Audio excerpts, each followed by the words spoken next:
And before we get started with the polishing, there were a couple small little dings in the back of the guitar I thought we should maybe take a quick look at. It'd be very hard to see, but if you can see where I'm pointing the toothpick, there's a small little indentation there. It's barely there. But I thought it might be a good idea, since we're going to be polishing this body quite a lot, especially the back. There's lots of scratches and stuff. I thought it would be a good chance to do a little repairs on these divots in the back of the body. So what I'm going to use is CA glue or crazy glue. I'll show you a better picture once I zoom the camera out. But all we're going to do is just drop a tiny little bit into that little divot.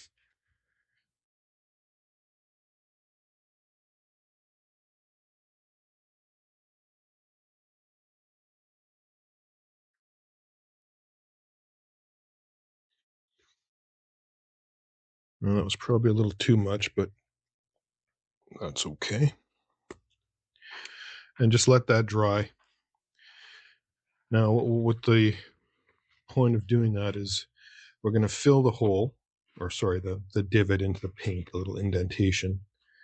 And then once that glue dries, we're going to wet sand it down, so smooth it out, so there's not a big lump on the guitar.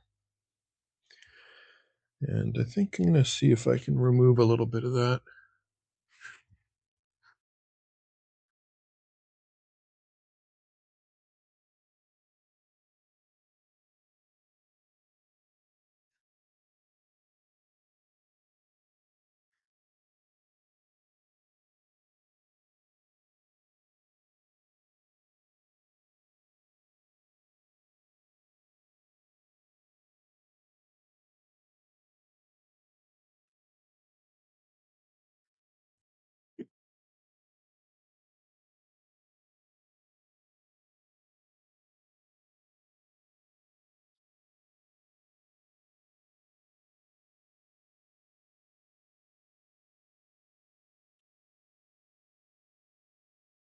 Okay, I think I'll just leave that. I got a tiny bit off, and there was a little bit of debris in there. Probably a little fleck of dust or something got in there, but we'll just leave that for now. And as I looked at in the previous video, there was another spot over here on the guitar. I'll just flip the guitar. Right there. This little spot here, and this guy here. And the same thing, these are deeper than the one I just did. I just did this off camera, but it was the same thing. I just dropped a little CEA glue in there. And like there'll be a little lump, but once that dries, we'll have to sand it down. But since the body has got quite a lot of scuffing and scratching, especially in this area here, there you can see in the light there. So we'll try and buff this out with the buffing pads and the polishing compounds. But if it's going to be really stubborn, maybe we'll do a little bit of wet sanding here, since we're going to have to do some to address these little repairs up here. So let me just zoom you out a little bit. So all I'm using is this CA glue here. And this is just a general purpose, medium thin viscosity. That way it doesn't move around a lot. The thin stuff is very watery. This is kind of a good middle of the road thing for little repairs like this. If you've never done something like this before, you might want to practice on something other than your guitar. I've done a few repairs like this on my own guitars. Being that it's on the back, I'm not overly concerned if I screw it up, but there's really not much to screw up here. Once this dries, we'll wet sand it down, and like it'll be all scuffy and scratchy around the repair marks. But depending if we need to wet sand this area as well, we'll just do the whole back. Then we'll move on to the polishing with the compounds and the buffing pads, and go from there. But we're going to have to let this dry before we can do anything on it. So think we'll just stop the video there and we'll come back once everything's dried. Okay, so the CA glue has had a chance to dry. These little white spots that you see here, that's just the light reflecting off the unevenness of the way the glue dried. So in case you're wondering what that is. So what I'm going to do now, to minimize the amount of sanding we're going to have to do, there's a trick you can use with a razor blade. And I'm taking a tile knife blade, and I've got some Scotch tape on either side. And what I'm going to do is I'm going to scrape across the glue like this. And these little pieces of tape are going to give me just enough height on either side of the razor blade to prevent me from unnecessarily scratching the paint. And it'll also allow me to take off a certain amount of that glue without going too deep, because we're trying to fill that little hole in, right? That little divot. So hopefully this will show up on the camera. So I'm just going to lightly scrape this. And you can hear that's the glue I'm scraping off.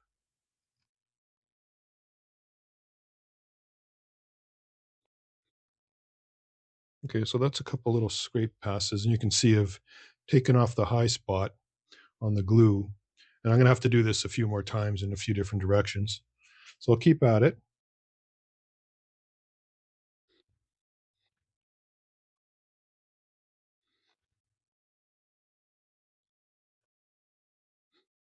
As you can see, I'm not scratching either side of that little repair because of that tape. So I'm going to change direction here. I'm going to go this way.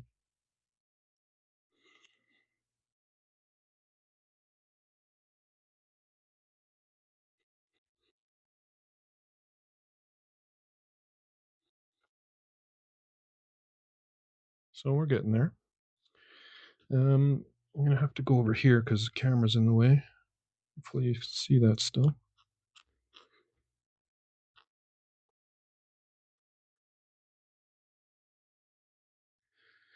So that's pretty close. I just got this one side here.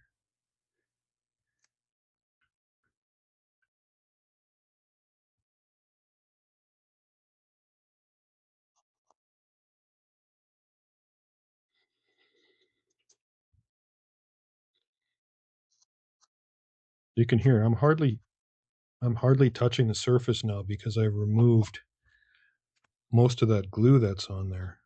And I don't even, yeah, like I can't even access these little shiny spots here because they're lower than where the blade is.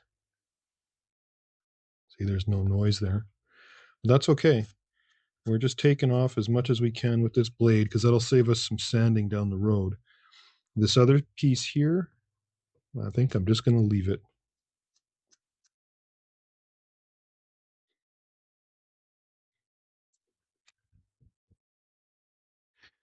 I'm going to come at it from this side.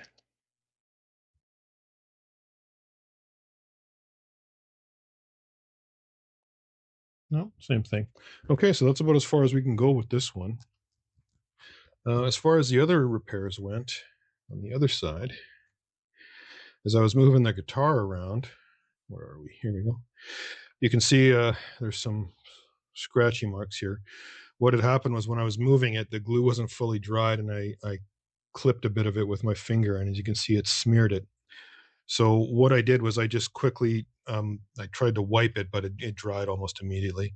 So I took the razor blade and I scraped off as much as I could of the excess that I smeared.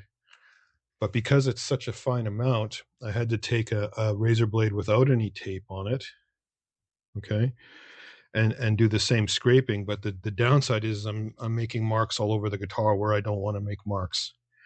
But I had to get that excess glue off somehow. But I'm not going to sweat this because I can fix this with buffing and some wet sanding. It should come out. So I'm not going to worry too much about that. This, I just redid this one. So I don't want to touch it yet. It's probably still drying a bit. But I'm going to use the same technique as I used on the other one with the scraping and the razor blade. And just to get that those high spots off, and then the rest of it we'll deal with when we hit the buffing stage. So I just thought I'd show you that. The next time we look at this guitar, we'll be starting the buffing.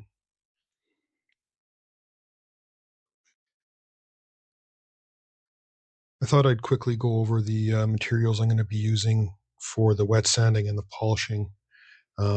For the wet sanding, we're going to use a variety of grits of sandpaper, and we're going to start with 400 grit. Now, this is all wet, dry sandpaper I'm using here. So we're going to start with the 400 grit. You can see the identification there. I cut the piece in half, and the reason I did that is because we're dealing with small areas on the guitar. That little repair here, and there's another one up there. And what I use are these foam blocks I've got. And this side here, the white side, is a little more forgiving, softer, a little more give to it. And the blue side is significantly harder, but it's still got a little bit of give. I like using these because the water doesn't affect them. And I just cut them to size. So when I use them, I hold them like that. So I got an area to hold with my fingers on either side. And since we're working on such small surface areas, this should be plenty. Now, I'm going to probably cut and use more paper than I'm going to actually use on the repair. I won't really know that till I start. Like, for example, I might not start with 400. I might start with a piece of 600. And if it's not getting the job done, I'll move down to the 400, see how that looks. And if, that's getting the work done, I'll keep on the 400, and then I'll start moving up in grits. And in this case, we'd go 400, 600 to 800, 1000, 1200, 1500, and then 2000. So I don't think I'm going to need to do all of them, but we really won't know till we get started. What I'm going to do is I'm going to cut these sheets in half, and that way I've got 2 of each. And then what I'm going to do is I'm going to put them in an old Tupperware I have and just lay them in there like this. And I'm going to fill this up with water, and I'm going to let all those sheets soak overnight, minimum overnight. I like to give it a good day or even a couple of days if I can. I should have done this the other day, but it didn't occur to me that I might be needing to wet sand this until recently. So no big deal. You don't have to soak them, but I think it's a good idea. It makes the paper and everything a little more forgiving when you're bending it around your block, things like that. That's just what I think, but you don't have to do that. But I'm going to. Another little trick I would recommend is when you cut your sheets in half, like this 800 is a good one. If you were to cut this sheet in half, like say right there, you're going to cut, and this side, it gets lost in the shuffle. You don't know what the grid is because the number's on here. In the case of the 600, we've got it on both sides, so we can cut this in half and we know what the grid is. Because when these are all sitting in the water and you go to grab one and you're like, oh, wait a minute, what the hell grid is this? So you might want to write down, like with a permanent marker, maybe not a marker, but some kind of pen that's not going to wash off.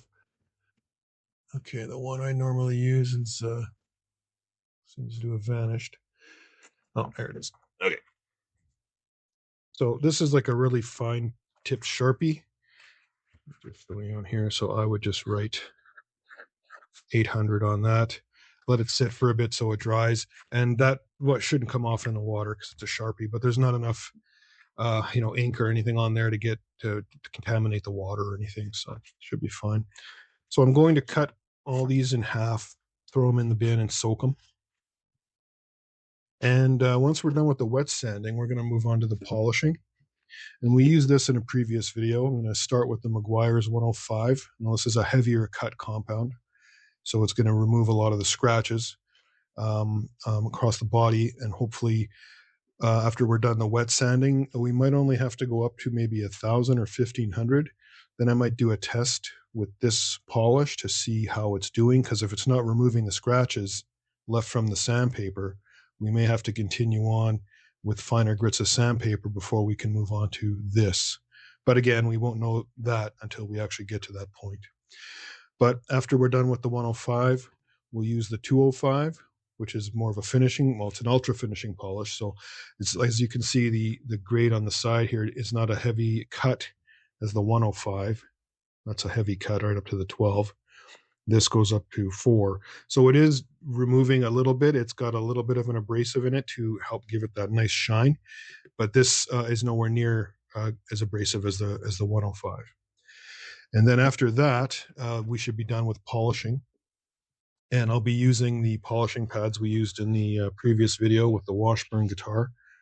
So we've got this one here. This is a heavy cut pad, the orange one.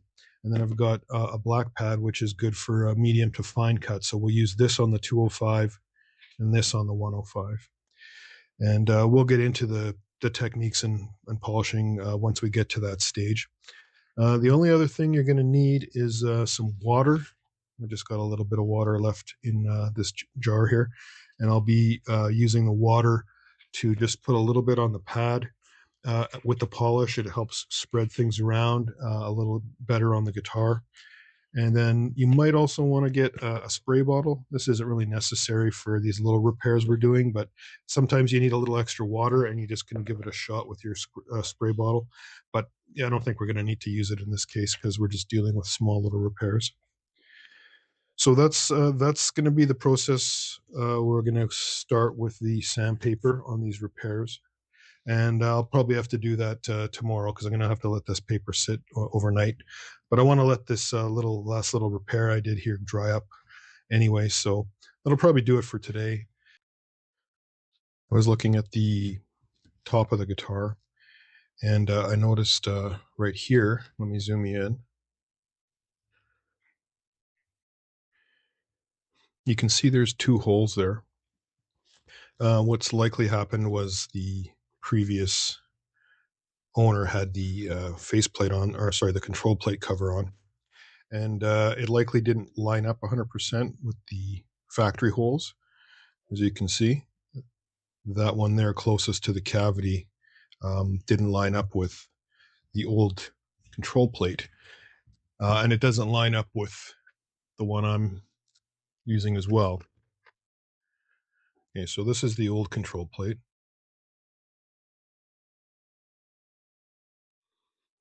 Yeah, so you can see he had to drill this hole here in order to make it fit.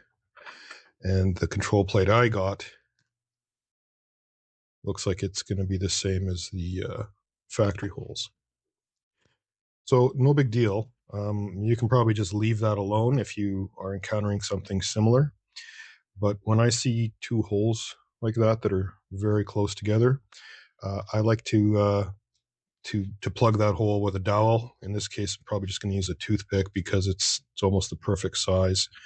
And the smallest dowel I have is about a 3mm dowel, which is too big.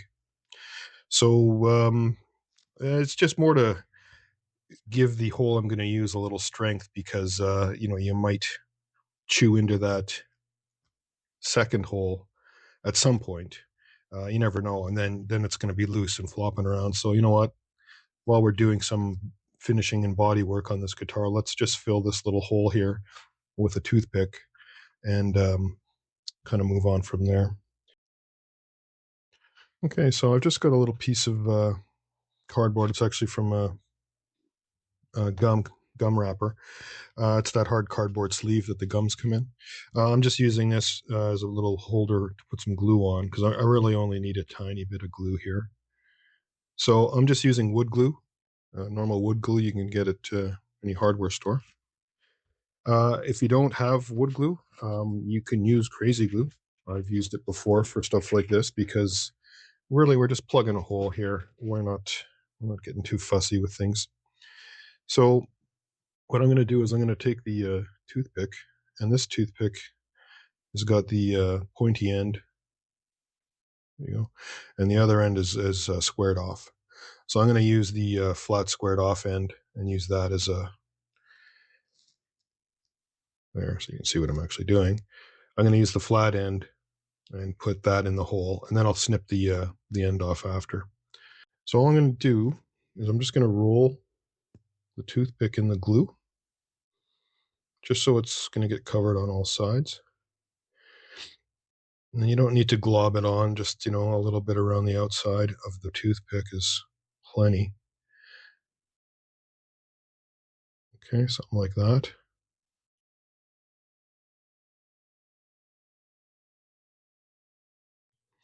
Then I'm just going to put it in the hole, and you're going to get a little squeeze out, they call it. It's going to ooze out of the hole a bit.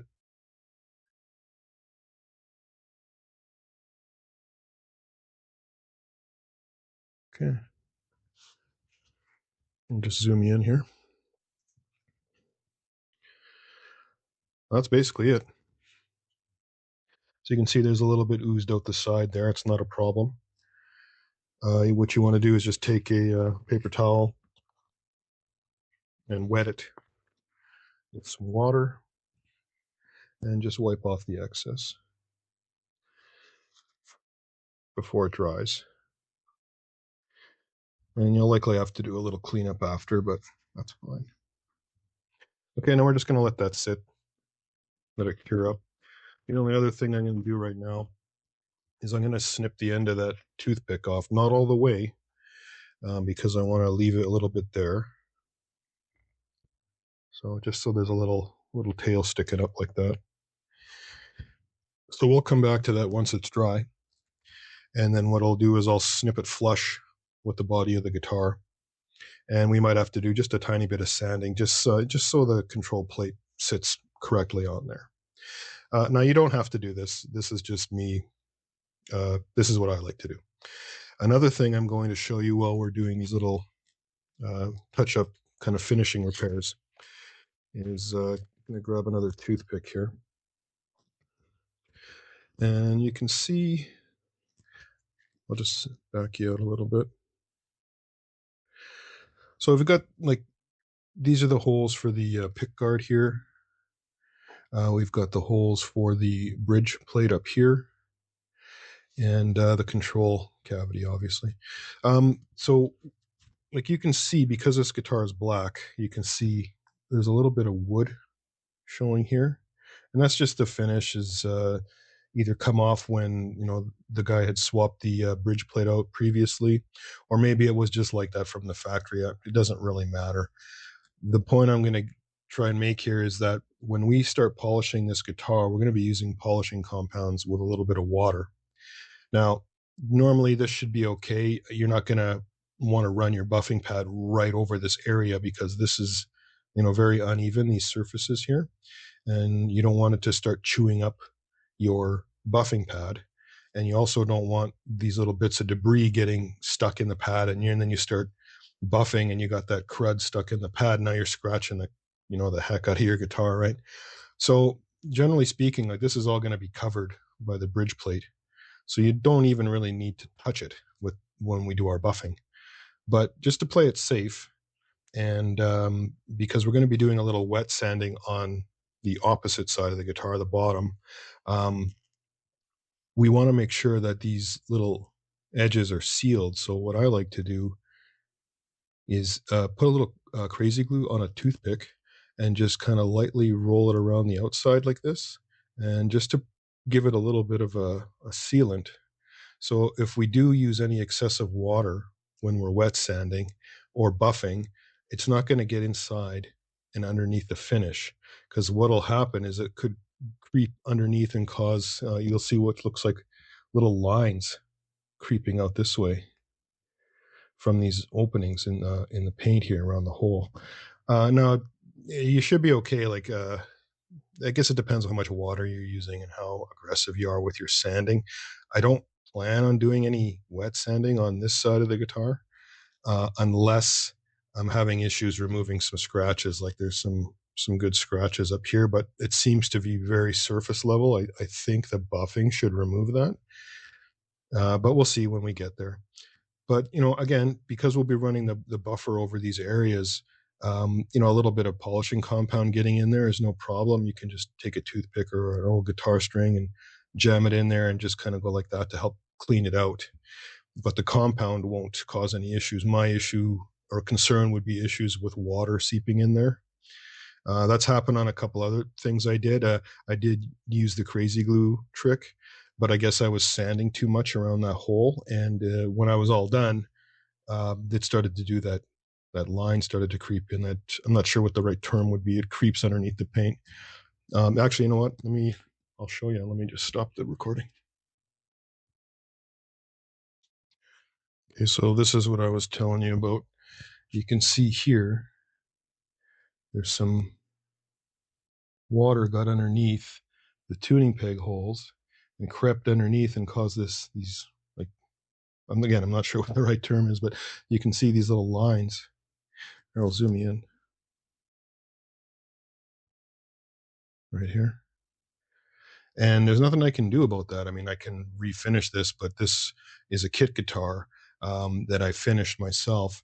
And when I was wet sanding the headstock, I guess I was getting a little too aggressive around here, and you don't notice it at the time. Like at the time I was doing it, this didn't appear. And then the next day I started noticing these lines, and then I know over the next couple of days they got worse, and like they've stopped now. But the only way to really fix that is to go back and refinish it. So I'm not 100% sure what I'm going to do on this particular guitar. I was tempted to just sand it down and paint it a solid color with paint, because what I've done here is I've stained this, and then I've put a clear coat, a Crystalac clear coat on there. Um, I just thought I'd show you this because probably easier to show you a picture than try and explain it. So you can get a good look here. I mean, it's not the end of the world, but it's something. I see it every time I look at the guitar. It's kind of frustrating, but hey, live and learn. So anyway, I think I'm going to do a separate video on this particular guitar because it was a kit guitar and it was a fun build, and I think you might enjoy seeing how it turned out. But that's another video for another day. So let me stop it, and we'll get the other guitar back. Okay, so back to the Stagg Telecaster style guitar. What I'm going to show you is how I do fill in these little holes here with the crazy glue. And again, you don't have to do this if you don't want to, if you're a little uncertain. Just be careful when you're polishing, especially if you're using a lot of water. You just try and keep these areas as dry as you can. If you do get some water or a lot of liquid from the polishing compound mixed with the water in these holes, wipe them out as best you can. Try and keep the area dry. This is more of a preventative thing. So what I'm going to do is I'm going to kind of put the toothpick into the hole like this, and I'm going to run a little bit of the CA glue onto the toothpick like that, just a little, couple of drops. And then I'm going to just roll the toothpick around the outside of the hole. So you can see I got about half of that covered. It's a little darker, and the other half just needs a little bit more.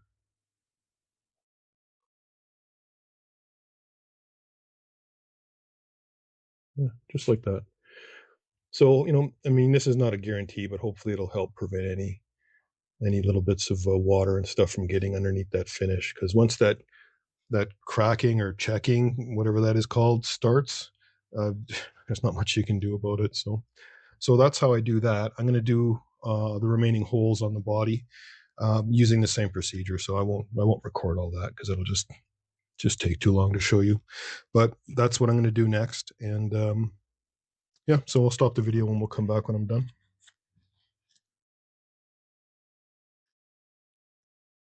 While I was waiting for the glue to dry on the guitar for the little holes that I put the CA glue in, I thought I would take a quick look at the neck. I mentioned in the assessment video that I wanted to do a little sanding on the neck to remove some of this glossiness that's occurred here.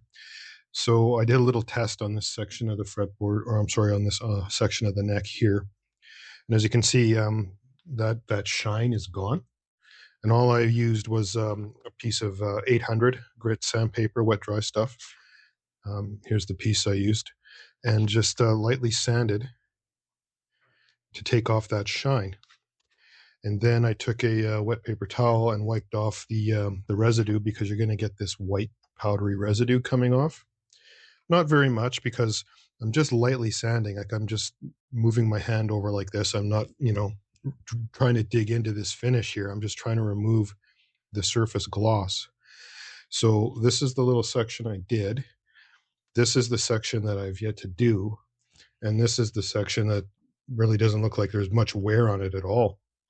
But for consistency, I'm going to do up to about here, get it all the same, and then I'll just try and blend this little section in so the whole neck feels the same. And even, just this little bit, and this is just a couple of minutes of sanding to take that shine off, you can feel a huge difference with just moving your finger. Like my finger, you can see it kind of, almost like it slows down. Like I'm not doing that. That's just the glossiness. And that's why I don't like gloss necks. They get kind of sticky. Some people, it doesn't bother them. It bothers the hell out of me. But anyway, that's just preference. So I thought I'd show you this while we're waiting for that glue to dry. So I'll do this section here with a fresh piece just to show you what I'm doing. So we're just going to lightly sand.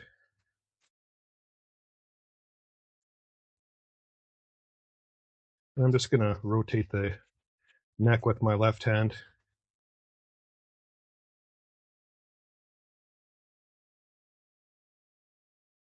Okay, so you can see there's that residue I was talking about. And you can see it's leaving little residue marks on the neck. So you want to keep flipping your paper and using the clean sections. Oh, and I've also taped off the sides of the fretboard here. They're in good shape. I'm not gonna, no reason to sand those. We're probably gonna have to do some fret dressing at some point, but that's a different video. So we'll just keep sanding lightly. And I'm only putting enough pressure to hold the paper in my hand, and I'm not forcing it down. I'm not pressing excessively hard, and just going back and forth like this. Good lighting is important too, because the light is going to show you the spots you've missed, and I'll show you that in a second.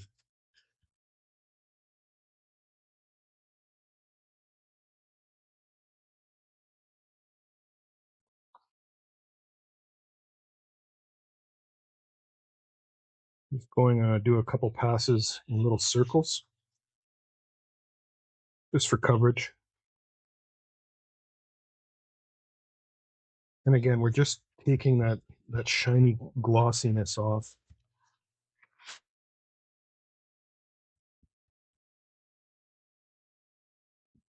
Now, when your paper starts looking like that, you're getting close to getting another sheet.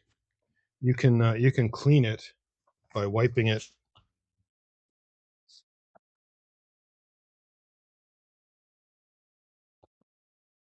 You can get some of it off, but I mean, sandpaper is pretty cheap. I would just use another piece. Now you can wet sand this as well. I'm doing it dry, and the reason is you're able to see a little better when you're doing it dry. You will go through a lot more sandpaper when you do some kind of dry sanding like this. But like I said a second ago, sandpaper is not that expensive. Okay, I'm just going to stop there. This paper is pretty much used up. Then I'm going to take my damp rag and just wipe this. You can see there's a little residue on there. I don't know if it's showing up. But we're just wiping off that whitish residue with a damp paper towel. And then take a dry one and dry it off. Okay, so again, using our light, we can see that gloss mark ends about there where I stopped sanding. And this is pretty much the side of the neck that has very little gloss on it at all. Oh yeah, so as I run my finger down, it's like night and day. Huge, huge difference. Personally, that's what I like. So next thing I'll do is I'll hold this up to the light really, really closely and just sort of rotate it. And what I'm looking for is any obvious shiny spots. So I'm not seeing any here. I'm going to have to move it so I can see it in my light here.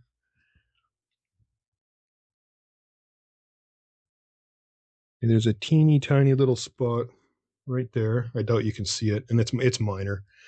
What I'm looking for is like sections that I may have missed when I was sanding, and I don't really see any here.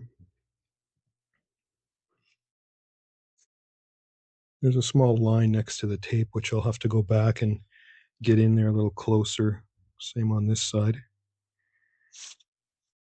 But I can probably just leave that. My main concern is the back of the neck right here where your palm is. So I'm going to finish that off. I'm going to do this back section here, and it won't take as much sanding as these other sections. And then what I'll probably do after that, if I'm happy with the way it is, I'll probably just leave it. You can move up to maybe a 1200 or 1500 grit if you really want to get a nice finish on it. But when you start going that high in sandpaper, you're getting into polishing territory. So you don't want to go crazy with this because you're just going to end up polishing this thing into a glossy finish, which is what we're trying to avoid. So I think I will just carry on with that. And the process is the same. I'm going to use another 800 down here and lightly go over here. I'll check for any shiny spots and deal with them as I need to. So I'll show you the finished product afterwards. There's no point in filming this all. So let me stop the video and I'll show you the finished work when it's done. Okay, so I'm finished sanding the neck now. And as you can see in our light, there's no shiny glossy spots like we had at the beginning. So yeah, I just finished off the neck area in this area here, and went over the neck one more time to make sure I didn't miss anything. And if you're doing this yourself, usually around here and around the heel, there we go, around in here, around in the heel, you'll probably find that's where you're going to see the most of the shiny spots, the spots you missed when you were sanding, just because there's weird contours and shapes and stuff, right? So you're never going to get all that on your first pass. So I went back and just took a smaller piece of sandpaper. Well, I threw it out, but it was a little piece like this, and just went in this little area here and did the same thing, lightly sanded, wiped it off when I was done, dried it, and looked for the shiny spots, and everything looked good. I did go a little too far in a couple spots. I'll show you. And this is 800 grit sandpaper, so it's not super aggressive, but these types of things will happen. So you can see here, I went a little too far, and this is right on the edge of the headstock. There's a corner here. That's where you're going to get the most damage being done when you're sanding or polishing. And this applies to anywhere on the guitar. So if you've got corners and angles, that's where you want to be real careful. Yeah, I mean, I just went like this a few times, and it took off some of that finish, but it's no big deal. It's not the end of the world. It's not going to wreck the guitar. It's just an aesthetic thing, and really, no one's going to see that but me. And same on the other end, small little spot there. Same thing. A little too much in the sanding in that one spot, and it wasn't very much. Like I said, probably that much with the sandpaper, and it was like, oh, went a little too far. But no big deal. This is the kind of neck I like, and I'm very happy with how this turned out. And it's minimal work. This is a satin neck or some kind of satin or matte finish. I'm not really 100% sure what the original finish is, but you can kind of see it here on the headstock. Like, this area is never obviously going to get any wear from your hands because this is where all the tuners and stuff are. But let me zoom you out. You can see the difference in the two. Hopefully that shows through. There's an obvious, to me, that's like a satin finish to me. So I've tried to do that here as well with that soft scuff sanding, they call it, just removing that light gloss. So yeah, that's how I like my necks. Now, if you've got a full-on painted neck, like a gloss painted neck, like you'd say you see on a Gibson, this will work as well. It will require a lot more sanding though, and you're going to have to be real careful with your sandpaper. Like, definitely, you're going to go through a lot of sandpaper if you're doing it dry. If you're going to do it with wet sanding, which is also a thing you can do, you're going to use less sandpaper, but it's a little harder to see those shiny spots that I mentioned earlier. Another benefit to the wet sanding is it keeps the dust down. If you're doing a full-on gloss neck like that, removing a lot of the poly finish that would be on the neck, you're going to get a lot of that white residue powder coming off. This was a very small amount. This is why I'm doing it inside. Normally for big sanding jobs like that, I would take it out to the garage because it is kind of a messy job. So something else you might want to be aware of if you've got a gloss neck. Yeah, so anyway, that's how I do it.